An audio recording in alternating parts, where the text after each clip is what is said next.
their Genesis moment. For you, it might have been the Sex Pistols or Madonna or Public Enemy. It's whatever initially inspires you to action. Mine was 1956, Elvis on the Ed Sullivan Show.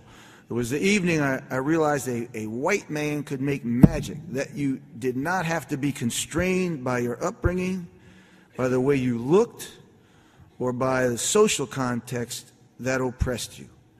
You could call upon your own powers of imagination, and you could create a transformative self.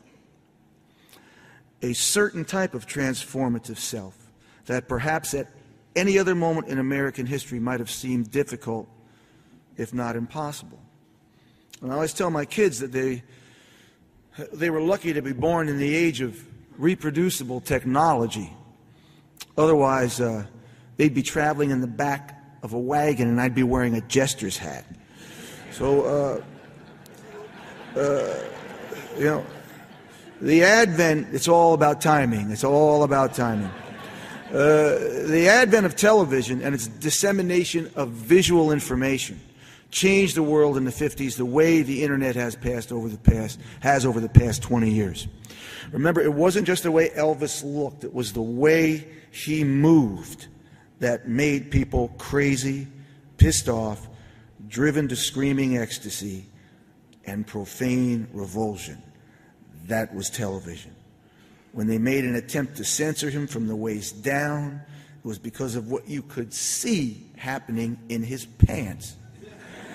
Elvis was the first modern 20th century man. He was a precursor of the sexual revolution, of the civil rights revolution, drawn from the same Memphis as Martin Luther King, creating fundamental outsider art that would be embraced by a mainstream popular culture.